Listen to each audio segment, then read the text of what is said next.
In September 2021, the SMF took 40 students from Carnarvon Community College and Exmouth District High School to the Gascoyne Junction as part of our Rising Leaders program. The purpose was to reward the students for their engagement and personal development throughout the course of the program, whilst also building a stronger connection between the students inside their respective schools, but also to create a bond between the two schools. Another significant reason for running the camp was to highlight what the Gascoyne Junction has to offer both culturally and employment-wise.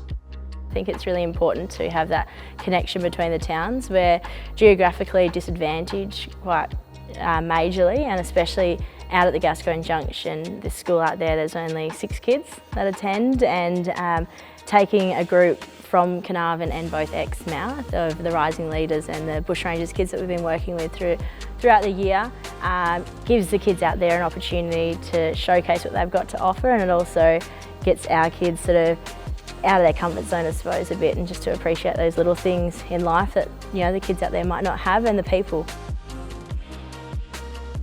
Everything's here, this pavilion, the school, you know, the river, everything around here, the station. There's so much life here and there's so much things to do, and that different opportunity for the kids to experience.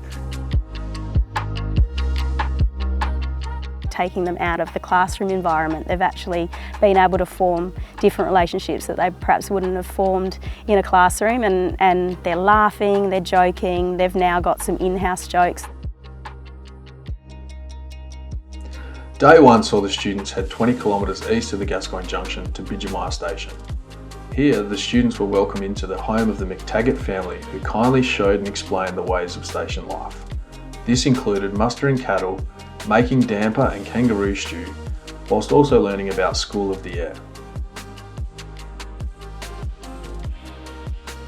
Some of the kids, although they live by the ocean, it might not be their passion, but coming out here and seeing that there's stations, there's, you know, other remote communities that have other focuses is really good for them too. We went down to Bidgemire Station, and it was quite incredible to see all the cattle there and the process that they all have to go through.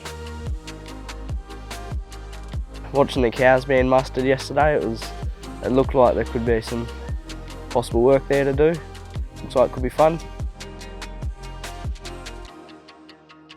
Day 2 started off at the local community centre running teamwork games with the students.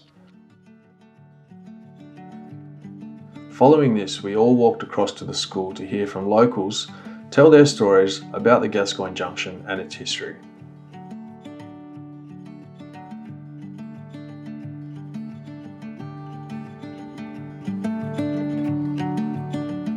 On the way to the Kennedy Ranges, we all stopped at the Lyons River, and students had the chance to understand how Aboriginal people let their ancestors know they are on their land and to pay respect to them by throwing sand in the river. The Kennedy Ranges is located 60 kilometres north of the Gascoyne Junction. Here, the students were taken on 2 hikes through Honeycomb and Temple Gorge, along the way learning the importance of having respect for the land.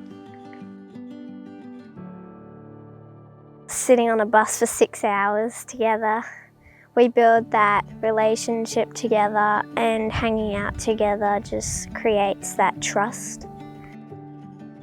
Definitely like respect for the land, because like you can't just come in and like do a heap of bad stuff. You just got to come and like be respectful, kind of walk on the path, don't venture out anywhere else.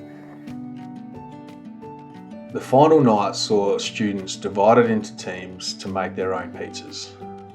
Following this, it was time to chill out and relax.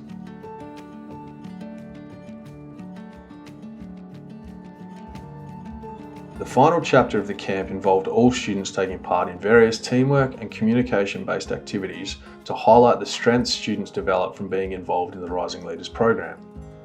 A fun quiz with questions testing the students' knowledge on all things learned about the junction was also held, with the Junction Bulldogs taking out the win. I knew it was going to be okay, but I didn't know it was going to go this well, and just seeing their reflection in the revision mirror on the bus and just seeing how close they are now, like, you know, mission accomplished, and now we just keep chipping away and keep working on the program. A lot more empathy is there, and yeah, just building that rapport and relationship with these kids and having a role model for them to look up to is amazing. Some of the stories you hear, as I said, from the teachers and the change in their behaviour and their ability to engage in school and their ability to not only attend school but actively participate has been fantastic to see. And I know the camps also had a great ability to connect the kids together, especially Exmouth and Carnarvon, but then more importantly the ability for Exmouth and Carnarvon kids to connect. It's helped learning some team building skills and with communication and talking to everyone, and it gets you places really. It's a great opportunity for leadership and just bonding with everybody. I like the Stephen Michael Foundation. I'm in Year 7. I've just been doing the Rising Leaders one so far. It's been pretty fun, I like it. My favourite part of the camp so far is that our class has gotten more close together. So on the bus I wouldn't really sing in front of people, but then today our class was so close together, no one cared. On behalf of the Stephen Michael Foundation, we would like to thank everyone involved in this camp, in particular the students, teachers and local shires. The camp was a great way to highlight the many benefits that the Rising Leaders program has to offer. We look forward to continuing to work with these students and many more over the coming years and plan to make the Gascoyne Junction camp an annual event.